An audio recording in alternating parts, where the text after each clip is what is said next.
My name is Jamie. Well, James, officially.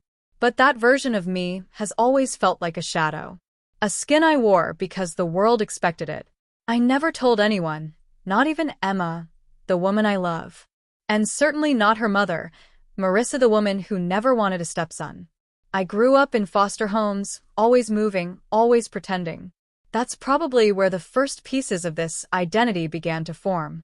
I remember sneaking into my foster sister's closet once, brushing my fingers across a sequin dress. It shimmered in the light, delicate and soft, everything I wasn't allowed to be. I didn't try it on. Not then. Just touching it made my chest tighten with shame, and something else I didn't have a name for. Years passed. I grew up, learned how to be a man on the outside. Got a job as a graphic designer, quiet work, mostly remote, hidden behind screens. I was good at hiding. I even fell in love with Emma, and for a while I thought maybe that would fix me. Maybe being a man for her would quiet the aching voice in my head that whispered, "This isn't you." It didn't. Emma and I had been together for nearly a year when she first mentioned her mom wanted to meet me. She's particular, she warned with a crooked smile. Kind of controlling. She expected a daughter. Got me instead. You might have to win her over. I smiled, confident. I can charm anyone. But I didn't know then what that meeting would become. I didn't know that Marissa, elegant and sharp-eyed, with her designer blouses and wine-stained smile, would look at me like I was insufficient. Like I had robbed her of something. Like I was an inconvenience. "James," she'd said the first time we met, her voice cool. That's strong. Very traditional.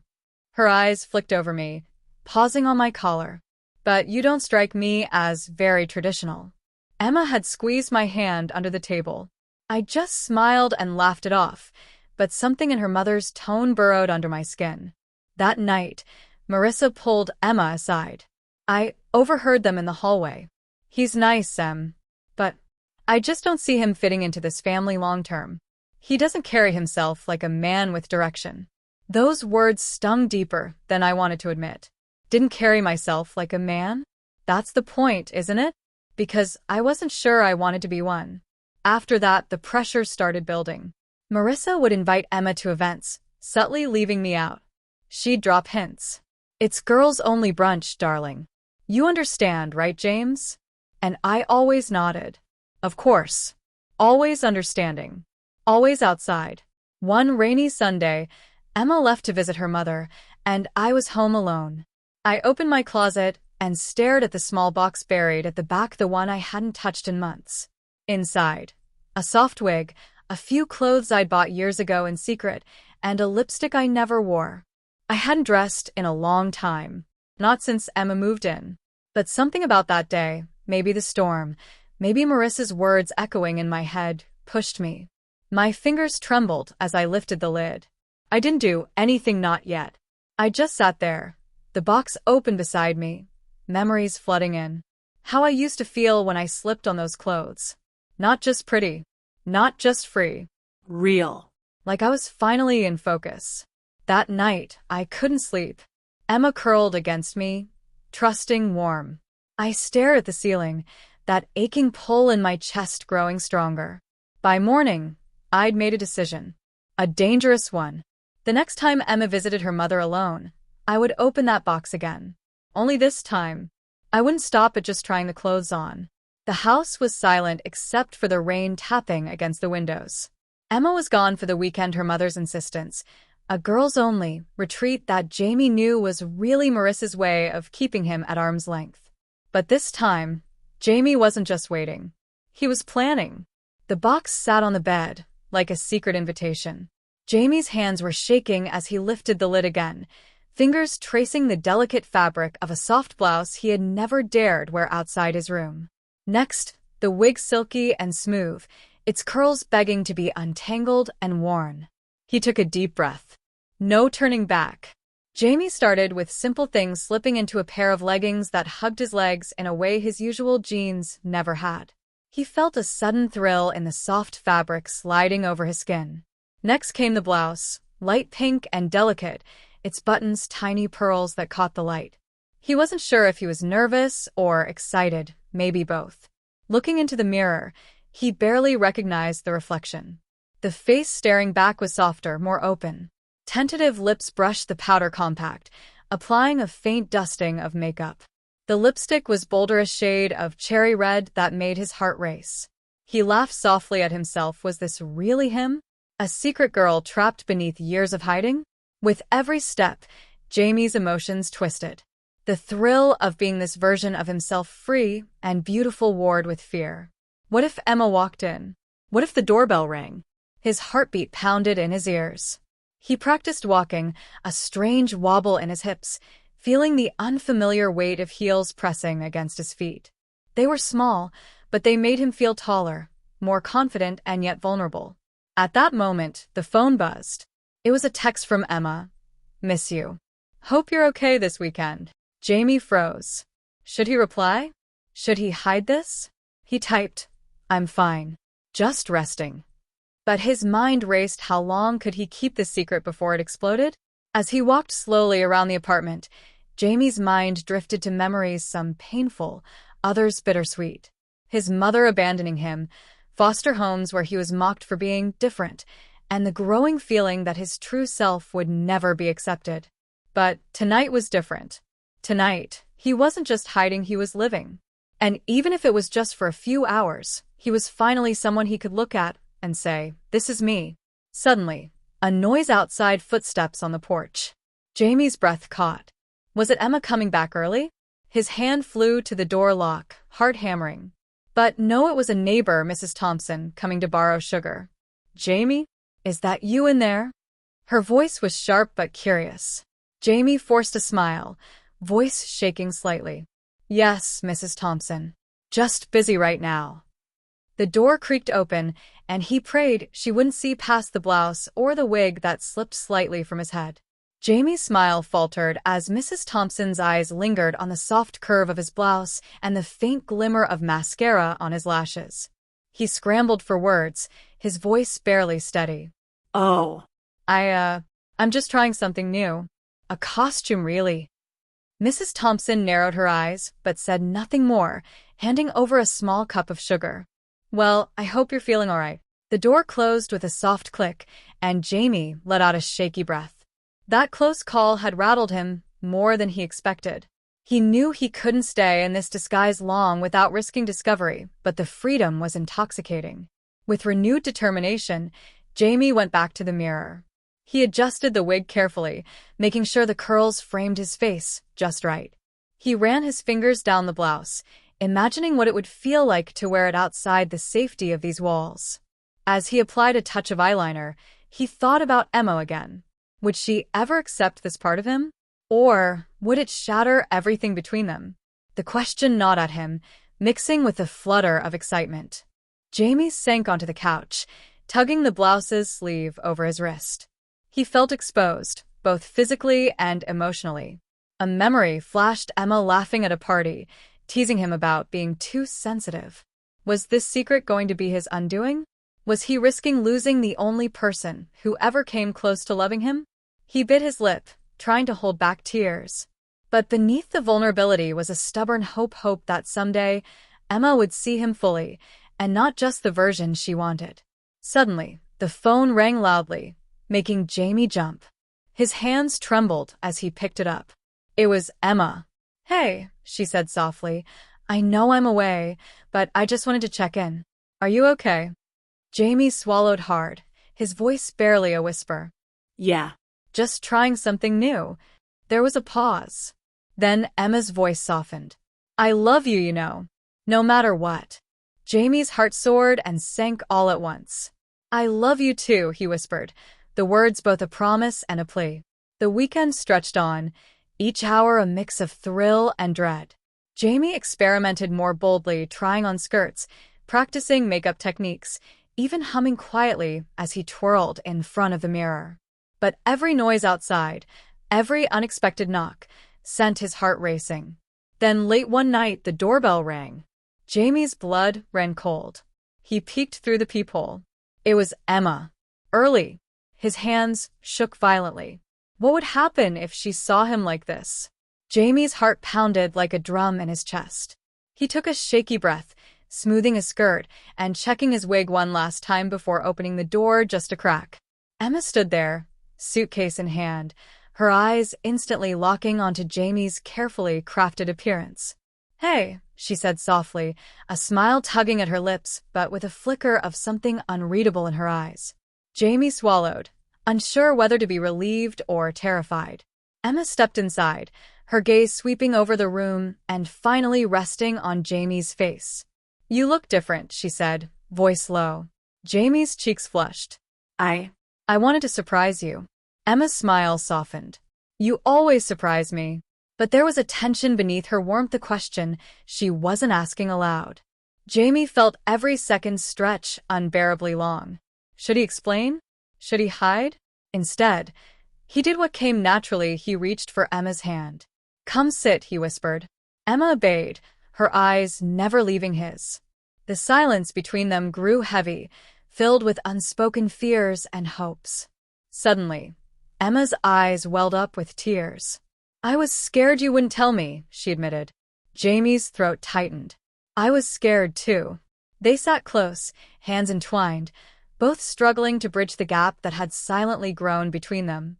Emma wiped her tears, smiling through them. "Whatever this is," she said softly, "we face it together. I don't want to lose you." Jamie felt a surge of relief, but also uncertainty. Could they really face this? Could Emma accept all of him, the parts she didn't yet understand? Just as the moment softened, the sound of the doorbell jolted them apart. Jamie froze. Emma frowned. Who could that be now? Jamie's mind raced. Was it another test? Another threat? They both looked toward the door, the suspense thickening. Jamie's hand trembled as he opened the door, revealing a neighbor from down the hall, Mrs. Caldwell, an older woman with a stern look. "Good evening," she said. "Sorry to bother you, but your package was delivered here by mistake. Thought you should know." Jamie forced a polite smile, relieved but still uneasy. "Thanks, Mrs. Caldwell. I'll get it tomorrow." Emma watched the exchange quietly, but her eyes narrowed slightly. Jamie caught her glance and swallowed. He knew what she was thinking. The neighbor's visit felt too coincidental. After Mrs. Caldwell left, Jamie closed the door and found the package waiting outside their door. His pulse quickened. Inside was a box of feminine clothes, makeup, and a note that read, "We know your secret. Don't try to hide." Jamie's breath hitched. Who had sent this? How did they find out? Emma stood silently by his side, eyes filled with concern but also determination. "We'll figure this out," she said firmly. "Together." As night deepened, Jamie tried to calm his racing mind. His secret life as Jasmine was suddenly in real danger. Someone was watching. The thrill of transformation was now mixed with fear of exposure. Jamie stared into the mirror, fingers brushing the delicate lipstick tube. His reflection blurred between Jamie and Jasmine. The choice was clear: hide forever or embrace the truth, no matter the cost. The phone buzzed, a message from an unknown number. Play your part well, or lose everything. Jamie's heart dropped. Jamie and Emma stayed up late discussing their next steps. Emma's worry was clear, but she insisted on protecting Jamie no matter what. "I'm not letting anyone hurt you," she said, holding his hand tightly. Jamie nodded, though deep inside, he struggled with shame and fear. Was his secret about to destroy their relationship? That night, Jamie prepared for his next transformation, a careful, almost sacred ritual.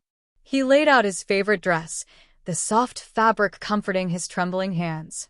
Applying makeup became a meditation, the brush strokes steadying his nerves as he became Jasmine. Looking in the mirror, Jamie saw not just Jasmine, but a reflection of all his hidden desires and fears. He remembered the cruel words from childhood and the loneliness he had masked. Crossdressing was his escape and his prison. A knock at the door startled Jamie. Peering through the peephole, he saw Emma, soaked from the rain, clutching an envelope. "I found this slipped under our door," she said, handing it over with a worried glance. Jamie unfolded the letter with shaking hands. It was from an anonymous sender warning Jamie to stop living a lie or face consequences. Emma's eyes filled with tears, but she squeezed Jamie's hand, silently saying, "We're in this together." Jamie sat on the bed, feeling vulnerable and exposed. The weight of secrecy and fear pressed down harder. Should he give up Jasmine for good? Or fight for who he truly was? Jamie stood before the mirror, now fully Jasmine. The wig slightly askew, one heel missing, symbolic of his precarious balance. He whispered, "Who am I really?" Jamie wakes up feeling drained. The letter's threat weighs on his mind, and Emma's quiet support both comforts and unnerves him. They share a tense breakfast, the usual small talk masking the big secret between them. Jamie knows the upcoming office gala is a test. He must attend dressed as Jasmine for the first time in public, risking exposure. Emma helps pick the outfit, a stunning dress that fits Jamie perfectly. Her excitement contrasts Jamie's anxiety. Jamie battles his fears. What if coworkers recognize him? What if the letter's threats come true? Yet a spark of thrill grows as he imagines walking confidently as Jasmine. In his room, Jamie carefully applies makeup. Every stroke sharpens his dual identity. He practices his walk, feeling the unfamiliar sway of heels beneath his feet. Jamie arrives, heart pounding. Some colleagues stare, others whisper. But surprisingly, most are polite, some even impressed by Jasmine's poise. Jamie spots Mark, a coworker who once mocked him. Mark approaches with a smirk, but then surprises Jamie by complimenting Jasmine's dress. The tension dissolves momentarily. Emma stays close, her proud smile a balm to Jamie's nerves. Their eyes meet, a silent promise that whatever happens, they face it together. Suddenly, Jamie notices a figure watching him intently from across the room, someone who looks suspiciously familiar. Jamie's heart races as the mysterious figure steps forward. It's Claire, Emma's longtime friend. Her expression is unreadable, blending curiosity with something darker. Claire approaches Jamie as Jasmine with a forced smile. She makes a seemingly innocent comment that hints she might know more than she lets on. Jamie feels exposed and vulnerable. Emma quickly joins, steering Claire away with light humor, defusing the tension. She whispers a warning to Jamie to be extra careful. Back at home, Jamie and Emma share a quiet moment. Jamie admits his fear that Claire might expose him. Emma vows to protect their secret, but warns that some secrets have a way of coming out. Jamie rereads the anonymous letter. A new detail catches his eye: a deadline. Jamie must stop cross-dressing or face consequences. Jamie struggles with the choice: continue embracing Jasmine or risk losing everything. The emotional roller coaster intensifies. Shame, excitement, fear, and hope swirl inside him. Emma helps Jamie plan how to navigate the coming days. They practice scenarios: what to say if Claire confronts them, how to handle nosy coworkers. A mysterious package arrives at Jamie's doorstep. Inside, Jamie finds a photo of Jasmine taken at the gala and a chilling note: "I'm watching." Jamie can't shake the feeling of being followed. Every shadow, every knock, every unexpected sound sends his heart into overdrive. Emma comforts Jamie, promising they'll face whatever comes together. Their relationship deepens, showing genuine trust and affection. Claire drops hints during casual conversations that suggest she suspects Jamie's secret. The uncertainty drives Jamie to paranoia. At work, Jamie struggles to maintain his usual demeanor.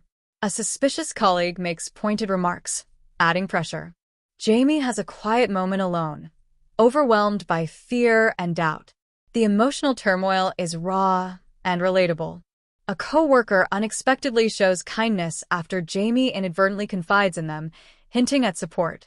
Jamie decides to embrace Jasmine again, despite the risks. The transformation scene is vivid: the feel of the dress, the makeup, the thrill mixed with dread. The deadline and the letter looms closer. Jamie feels the squeeze. Can he keep up the charade without losing himself? Jamie receives a mysterious phone call, silence on the other end sending chills down his spine. Jamie can't sleep. Every creak of the house sounds like footsteps. He checks every lock twice. Emma notices Jamie's anxiety increasing. She tries to reassure him but also becomes more curious about his secretive behavior. While out as Jasmine, Jamie almost runs into Emma's best friend at the grocery store. A tense moment, but Jamie manages a quick exit. Claire corners Jamie at work, hinting she's noticed his absences and odd behavior. Jamie tries to deflect, but feels the walls closing in. The kind coworker offers Jamie a safe space to talk, revealing their own secret past and assuring Jamie he's not alone. Jamie recalls the moment he first felt the need to cross-dress, a deeply personal memory that adds emotional weight. Jamie practices his Jasmine persona in the mirror, steeling himself for the inevitable confrontation with Emma and Claire.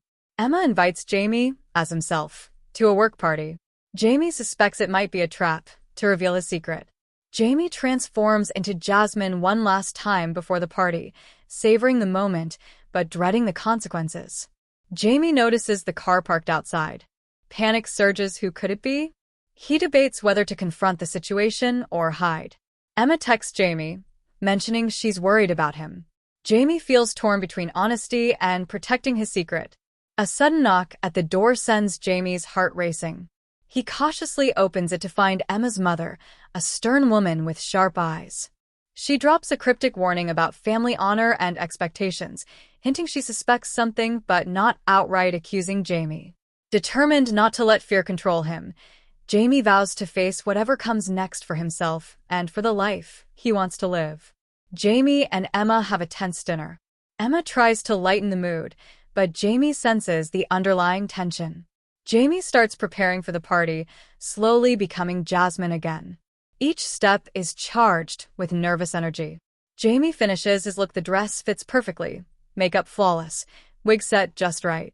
He feels a mix of empowerment and vulnerability. Jamie steps out, heart pounding. The car is gone, but the feeling of being watched lingers. Jamie arrives at the party, unsure how he will be received. The room is full of familiar faces, eyes turning toward him but as Jasmine. As Jamie enters as Jasmine, a hush falls. Some guests whisper, others stare openly. Jamie's nerves spike, but he holds his head high. Emma stays close, offering quiet reassurances. Her protective presence helps Jamie feel less alone in this new, vulnerable role. A woman named Clara, known for her kindness and acceptance, approaches Jamie. She compliments his look and encourages him to enjoy the night. Despite some support, not everyone is welcoming. Jamie overhears snide remarks, fueling his internal conflict. Is he brave enough to stay? He reflects on the risks and rewards of revealing his true self. The fear of rejection battles with the desire for acceptance and freedom. Emma invites Jamie to dance. As they move together, Jamie feels a brief but powerful sense of belonging and joy. Just as Jamie starts to relax, a figure from his past walks in, someone who knew him before Jasmine. Jamie's heart stops. The old acquaintance's gaze lingers. Jamie worries this could expose his secret, turning the night into a nightmare. Emma notices Jamie's distress and moves to shield him, standing firm against any judgment. Jamie decides to face the night head-on, determined to be true to himself, no matter the consequences. The figure from Jamie's past, Mark, an old friend who once knew Jamie before any cross-dressing, slowly approaches. Jamie's heart pounds like never before. Jamie's mind races back to the days when he hid his true self, afraid to reveal even a hint of who he really was. The memory of Mark's past teasing adds to his anxiety. Mark greets Jamie warmly but with a knowing smile, saying, "I almost didn't recognize you, Jasmine." The tone is ambiguous, friendly, or mocking. Jamie struggles to respond, unsure whether to trust Mark or brace for ridicule. Emma stands close, sensing Jamie's tension. The party noise fades as Jamie weighs his options. Should he run, explain, or stand firm? Instead of mockery, Mark surprises Jamie by confessing he's always admired people brave enough to be themselves. He admits he's been hiding something too. Mark reveals his own hidden truth, creating an unexpected bond between the two. Jamie feels a flicker of hope. Emma smiles subtly, grateful for this unexpected ally in what seemed like a hostile environment. Mark invites Jamie to join him and his friends, signaling acceptance and easing Jamie's fears. Feeling bolstered, Jamie begins to truly embrace Jasmine, enjoying the night despite the earlier fears. The energy in the room changes as Jamie, now more relaxed, walks confidently with Mark and the new group. The laughter feels genuine, the conversations warm. Each compliment Jamie receives as Jasmine adds fuel to his emerging self-assurance.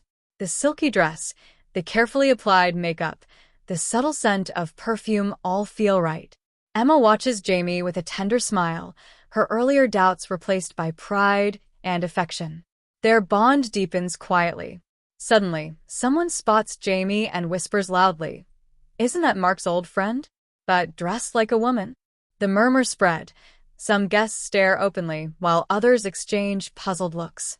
Jamie feels eyes piercing him, testing his resolve. Doubt floods Jamie's mind. Should he retreat back into the closet of secrecy, or stand tall in this moment of vulnerability? Emma steps beside Jamie, her presence fierce and protective.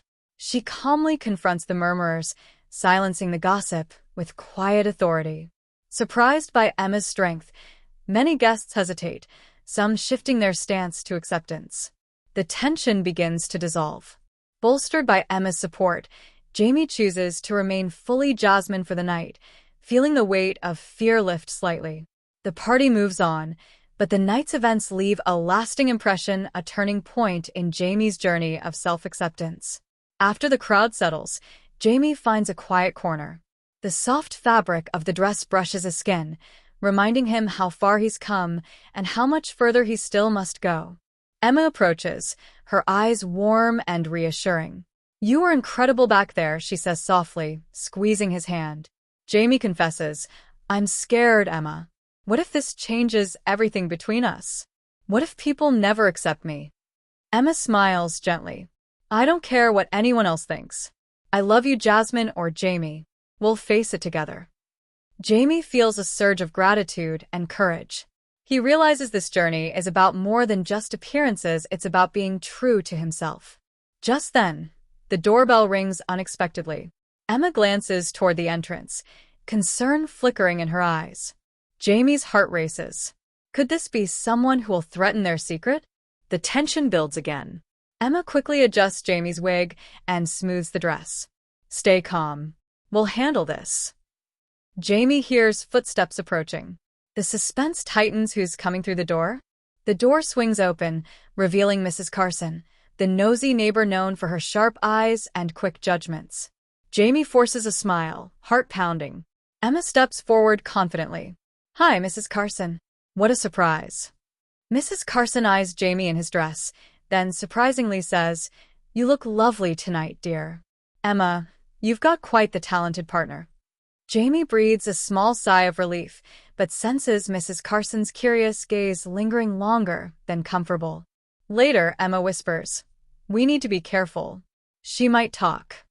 Jamie feels the pressure growing. Every moment out of disguise risks exposure. Despite the tension, Jamie and Emma's connection deepens. They share a knowing look, ready to face whatever comes next.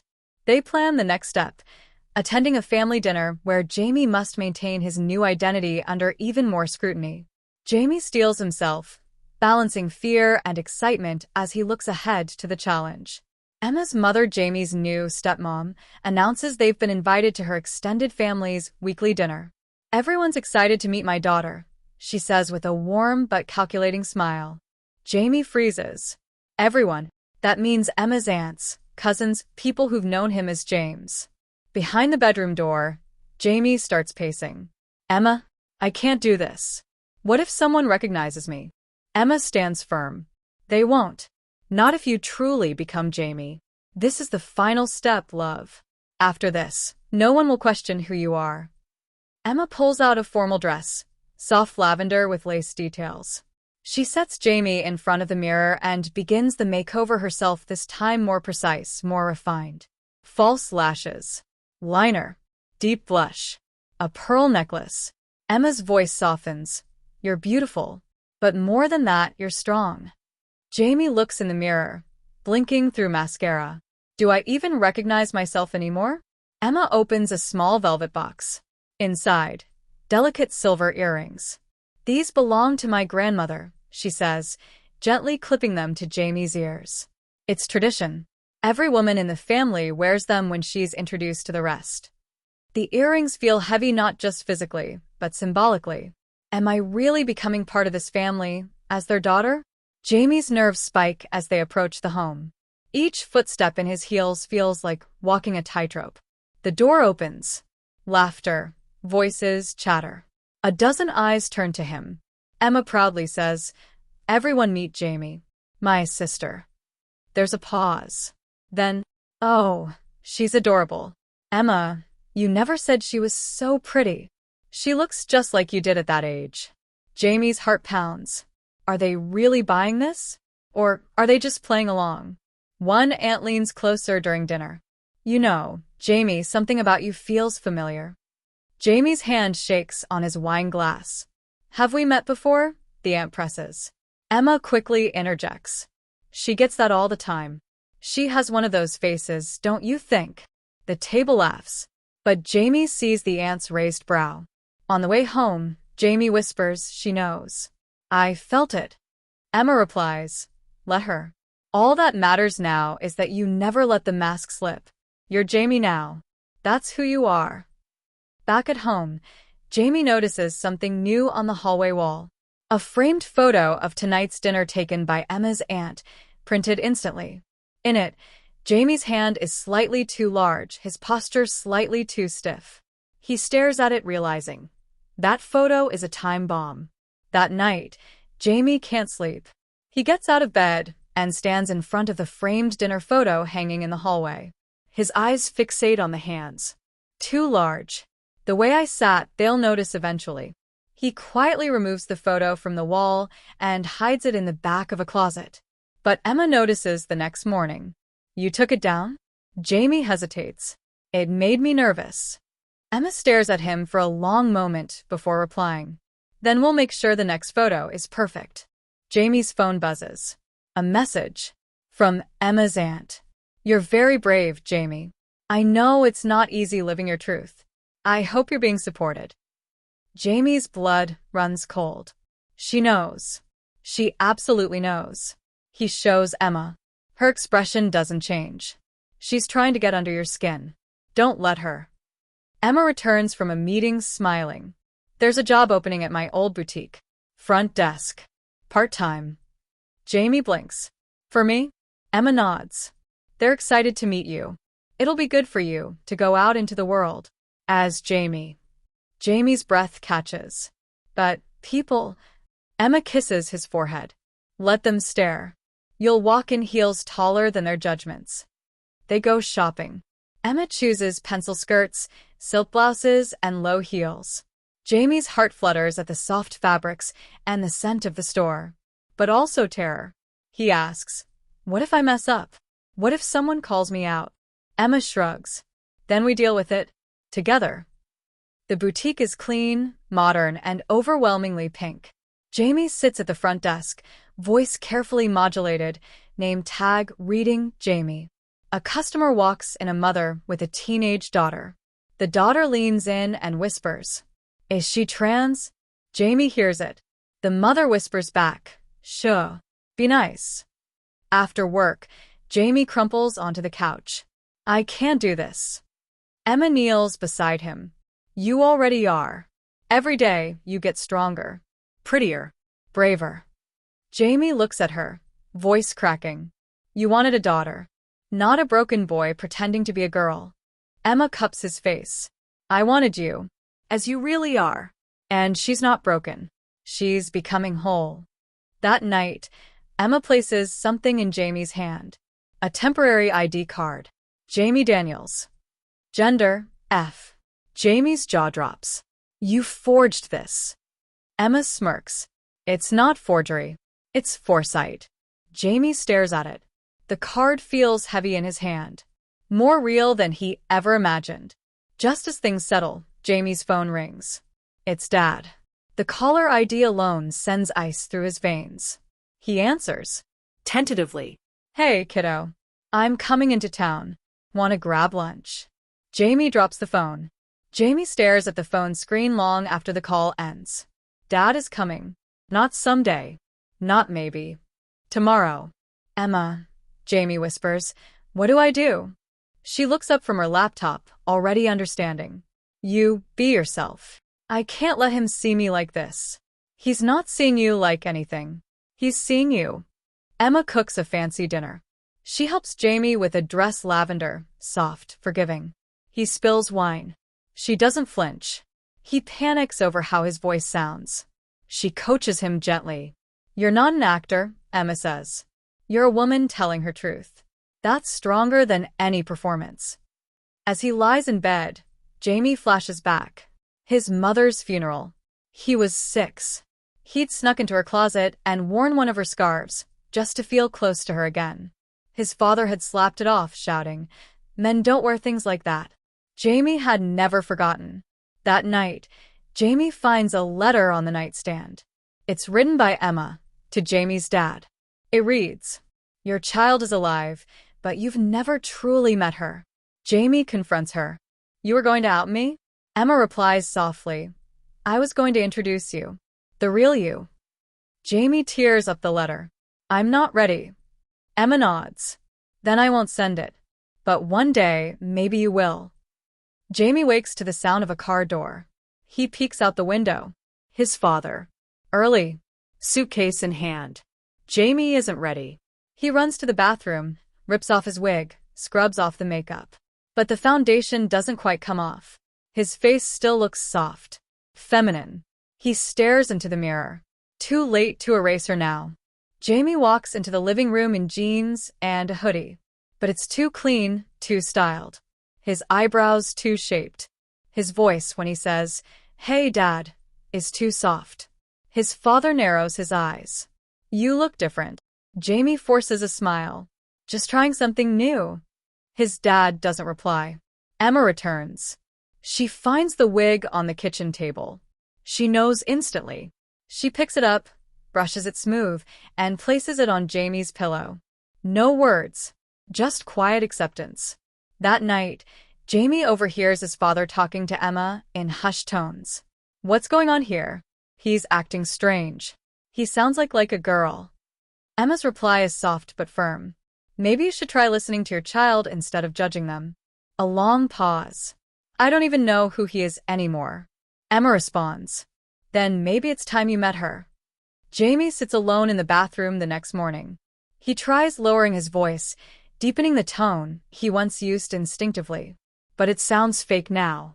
His natural voice softer, higher feels more right, and also more dangerous now that his father is here. "Why can't I just go back?" Jamie whispers. But even question sounds absurd. He doesn't want to go back. Not really. Emma knocks. Jamie lets her in, wiping his eyes. She crouches beside him. "You don't need to run from this anymore," she says gently. "You've built too much of yourself to throw it away for one man's approval." Jamie stares at her. "I'm scared." "I know," she says. "But I've never seen you this strong either." At breakfast, Jamie sits across from his father, feeling like a bomb about to go off. His dad finally clears his throat. "I've been watching you. You're not the same kid I left with your mother. You've changed." Jamie's heart races. Then the man surprises him. "I was thinking you and I could take a trip after this. Just us guys. Fishing. The woods. It'll put some hair back on your chest." Jamie almost drops his fork. He forces a laugh. That's thoughtful. Inside, he's spiraling. While Jamie showers, his dad looks for a towel in the hallway cabinet and opens the wrong drawer. It's full of makeup palettes, hair extensions, a floral scarf, and a photo of Jamie in full makeup, smiling. He stares at it for a long moment, then slowly closes the drawer. Jamie enters the dining room. His father looks up, quiet. "You ever think about what your mom would say?" he asks suddenly. Jamie freezes. "What do you mean?" His father takes a sip of wine. "If she saw you now, the makeup, the clothes." Jamie's voice is low. "She wouldn't hate me." His father eyes him. "You sure about that?" Emma interjects. "She'd be proud. She'd be proud her child was brave enough to be seen." The room falls silent. Later, Jamie heads up to bed. The photo, the scarf, the drawer, he knows his father saw them. He clutches the scarf in his hands, one of the first things he ever wore that made him feel like her. But as he walks down the hall, The scarf slips from his hands, falling softly to the floor, right in front of his father's door. That night, Jamie dreams he's walking a tightrope. On one side, his old life, his father's voice, his past.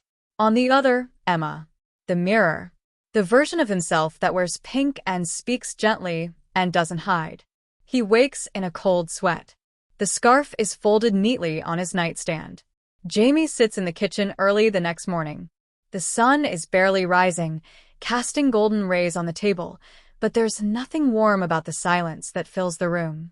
His father enters, holding a mug. Sits. Looks at Jamie. We need to talk. Jamie's heart pounds. He sets his cup down. His father leans forward, elbows on the table. I saw what was in the drawer. Jamie nods, bracing for impact. His father's jaw tenses. So you're doing this now? Is this who you are? Jamie meets his eyes. Yes, it is. There's a long pause. Tension thick in the air. Then his father says, You really think you'll get far in life pretending to be someone you're not? Jamie clenches his fists. I'm not pretending. From behind the doorway, Emma appears. She walks in calmly, stands beside Jamie, and places a hand on his shoulder. This is who Jamie is, she says firmly. You don't have to understand it today, but you will respect it. Jamie watches her, stunned at her strength. His father scoffs. You're confusing him. Emma doesn't flinch. No. He's clearer than he's ever been. It's the rest of us who've been blind. Jamie swallows hard. He takes a breath, then says, My name is not Jamie anymore. I've been thinking about it for weeks. Emma's eyes widen with pride. Jamie continues softly. It's Jade. The word hangs in the air, delicate and strong all at once. His father blinks. That's a girl's name. Jade doesn't back down. Yes, it is. His father stands, leaving the room without another word. Jade expects tears, rage, collapse. But instead, something else happens. Emma hugs her, fully warmly. You did it, she whispers. And just like that, Jade cries for the little boy she used to be and for the girl she finally let live. Alone again, Jade stands before her mirror. For the first time, she isn't playing dress up. She's not trying to be anything. She is. A soft breeze moves the curtain behind her. The girl in the mirror smiles. So does Jade. It was supposed to be a quiet afternoon. Jade sat curled on the living room couch, legs tucked underneath her, flipping through a fashion magazine Emma had left out. She was wearing a soft mint green sweater, denim skirt, and her favorite cream-colored tights. Her hair was neatly styled into soft curls by Emma that morning. Her painted nails matched the faint blush on her cheeks. She felt comfortable, happy even. Then came the knock. Knock, knock, knock. Jade froze. Emma was at work. Her dad was out. No one was expected. Another knock. Louder. Sharper. Was it a neighbor? A package? Her father coming back early? She tiptoed to the door, heart racing. Carefully peeked through the curtain. Her stomach dropped. It was her aunt, Aunt Claire. The same aunt who never liked Emma. Who always treated Jade like she didn't belong. Who barely even looked at Jamie, let alone someone like her. She couldn't see Jade like this. Jade's breathing quickened. She looked down at herself, pink gloss, tight skirt, her feminine curves. No, not like this. She bolted upstairs, nearly tripping on the stairs. She kicked off the heels, stumbled into her room, frantically pulling off her sweater, dropping earrings, stripping the skirt and tights, tossing everything into the back of her closet. Aunt Claire's voice called from downstairs. Hello? Anyone home? Jade's hands shook. Her heart thumped like a war drum. She ripped off her wig and threw on a hoodie and sweatpants. One last glance in the mirror. But it was too late. The eyeliner. The mascara. The faint pink lip gloss still shimmered under the light. She grabbed a tissue and wiped, smearing it worse. The voice was getting closer. Jamie? Then a creak. The front door had opened. Jade ran back into the bathroom, grabbed makeup remover. Her fingers trembled. Time was running out. Too late. The door creaked open again. Jamie? Claire's voice echoed in the hallway now. Jade emerged from the bathroom, panting, eyes still lined, lips still too pink, face red with panic. Claire's eyes locked on Jade and widened. "Oh my God," she whispered. Jade said nothing. Claire's expression turned from confusion to accusation. "What the hell is going on in this house?" Before Jade could respond, another voice cut through the air. "Claire?" Emma had returned. She stepped into the hallway and froze. She saw Jade's half-cleaned face, still shaking. She saw Claire already bubbling with outrage. And without hesitation, Emma stepped forward. "She's not doing anything wrong," Emma said calmly. Claire spun on her. "You've got him playing dress-up in your house like this." Emma's expression didn't waver. "She's not playing." Jade felt her knees wobble. Emma placed a hand on her shoulder. "This is Jade." Claire scoffed. "This is sick. You're confusing him." Emma's tone darkened. "No. "You're uncomfortable because she's being honest. You never liked Jamie. But now that she's finally herself, you can't stand it." Claire turned to Jade. "You think this is normal? What will people say? What about school? Work? Your father?" Jade, trembling, whispered, "I don't care anymore." Silence. It was the first time she had said it out loud. Not to Emma. Not to herself. Not in secret. And Claire saw something in her eyes, then certainty. Claire grabbed her purse. "This is insane. He needs help." Emma replied, quiet and firm, "She's finally getting it." The front door slammed behind Claire. Jade collapsed onto the hallway bench, shaking. Emma kneeled in front of her. "You okay?" Jade tried to answer, but her voice cracked. "I don't want to hide anymore," she said. "I'm tired." Emma stroked her hair. "You won't have to." The house felt quieter than ever after Claire left. Emma made tea, but Jade couldn't drink it. Her hands were still shaking. The confrontation had left an invisible bruise, one that throbbed behind every breath. "I should have cleaned up faster," Jade mumbled. Emma shook her head. "You don't need to hide anymore." Jade looked up. "But what about?" Before she could finish the sentence, a car pulled into the driveway. Emma's eyes widened. "Your dad." Jade stood too quickly, her knees weak. "No. Not now." "Not like this." Emma reached for her hand. "We don't have to hide." But Jade hesitated. Her heart said one thing. Her memories of a disapproving father, stern discipline, cold silence said another. "Give me 5 minutes," she whispered, then rushed upstairs. But this time, it wasn't fear that moved her. It was the need to be ready. Not to hide, but to choose. She looked in the mirror, her reflection split between who she was and who she was becoming. Then she reached for the drawer. The same one Emma had helped her fill: lip gloss, light foundation, subtle mascara. She applied it carefully, deliberately, not to pass, not to impress, to feel like herself. Downstairs, the door opened. Her father's voice boomed. "Emma?" "In here," Emma called back, trying to stay calm. Jade heard footsteps. Heavy, familiar. She stepped out of her room, wearing a simple sweater dress, flats, and no wig this time. Just her short, styled hair. A light touch of makeup. Her real self. She walked down the stairs slowly. Her father turned. He blinked. Froze. The room fell into a cold silence. "Jamie?" he asked, voice uncertain. She stopped on the last step. "I go by Jade now." His face twisted, like he hadn't heard correctly. "What is this?" Emma stepped forward. "This is her truth." He looked from Emma to Jade. "You did this to him." "No," Jade cut in, her voice steady. "She helped me find what was already there." Her father's voice rose. "You think you can walk around like this? In my house?" Emma stepped in, defensive. "She's not hurting anyone. She's throwing her life away." "No," Jade said again. "I'm starting it." The tension cracked. "I didn't raise my son to turn into this," he yelled. "You didn't raise me at all." Jade shot back. The words stunned the room.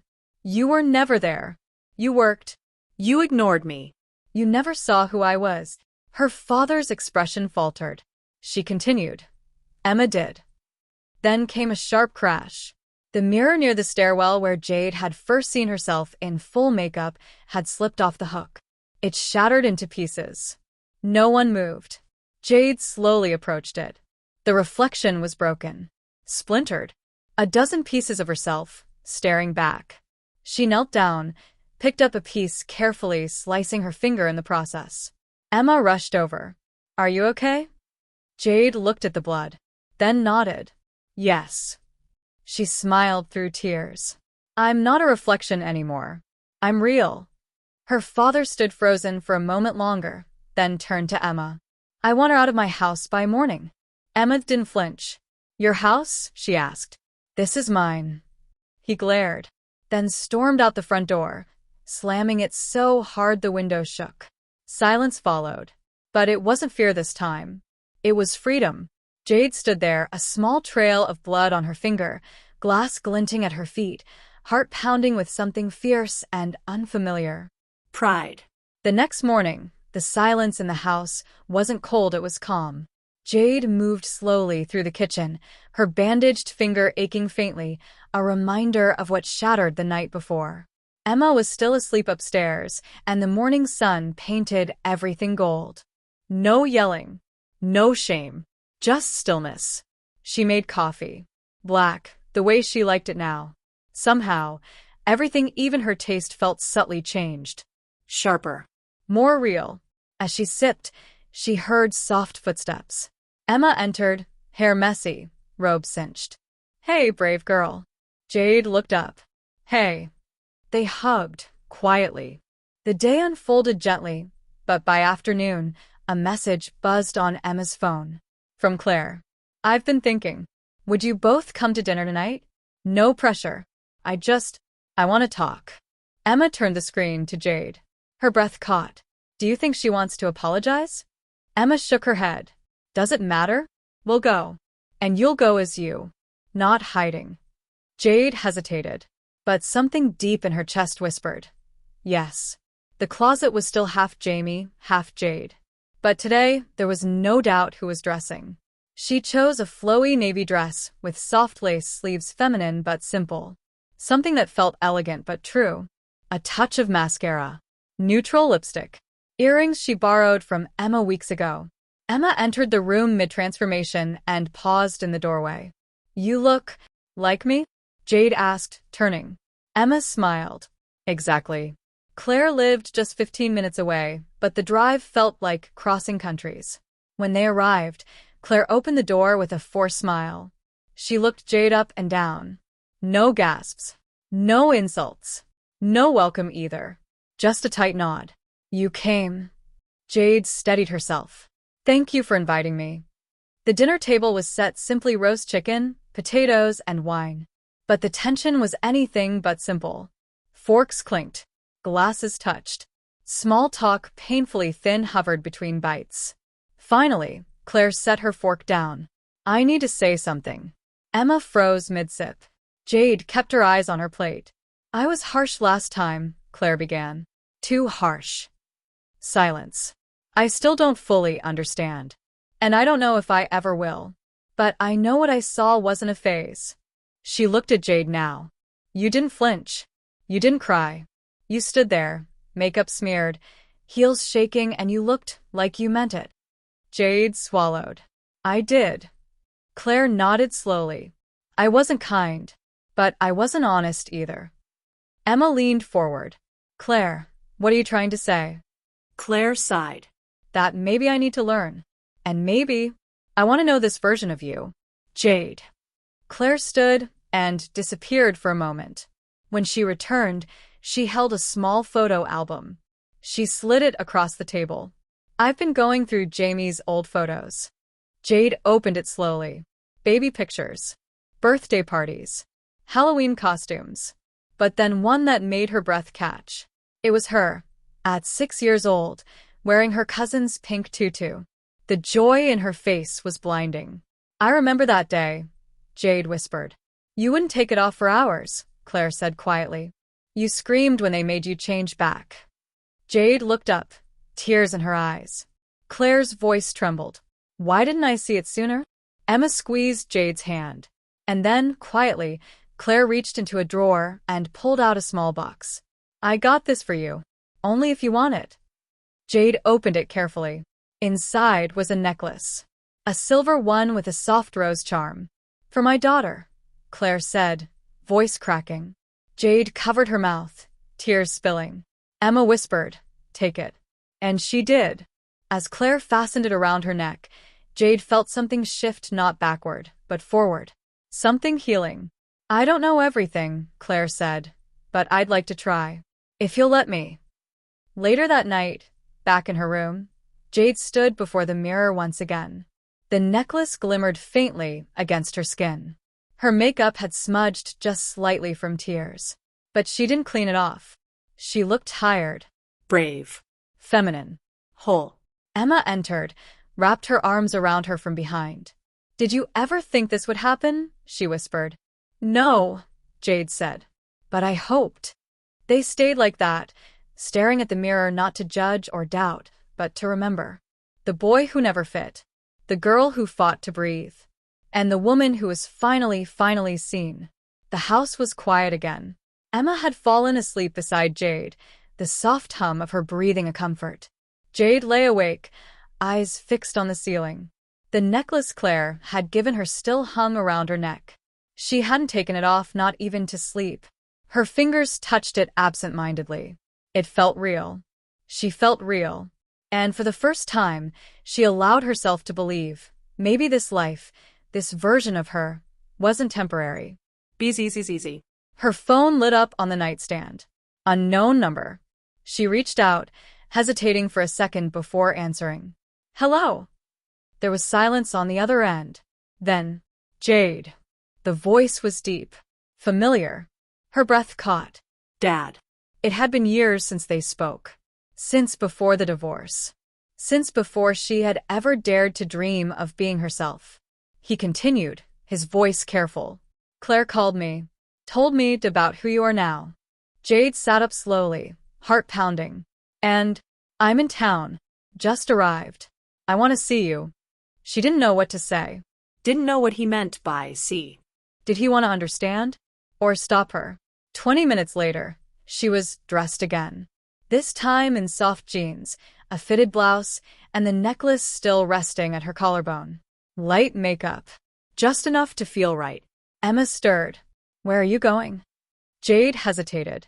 My dad's in town. Emma blinked. What? Now? He wants to talk. Emma sat up. Are you going to meet him as you? Jade paused. And then, yes. Emma nodded once, firmly. Then I'm coming with you. They stepped outside into the cool night. Down the road, parked beneath a street lamp, a black SUV waited. The driver stood by the door. Tall. Broad shoulders. Familiar profile. Jade's footsteps slowed. Her dad turned. His face unreadable in the dark. She walked toward him, Emma right beside her. Closer. Closer. Her father's eyes locked on hers. And then, he blinked. His jaw clenched. And he whispered, barely audible. My God, you really are her. Jade froze. His hand reached into his coat pocket slowly. Emma grabbed her hand, eyes wide. What is he doing? And then, cut to black. To be continued, ! What do you think her father was reaching for? Was it a gift or something far more dangerous? Will he accept Jade or tear her world apart again? Backhand index pointing right, comment below your theories. Backhand index pointing right, like and subscribe for the next episode coming soon. Backhand index pointing right, would you have met him as Jade?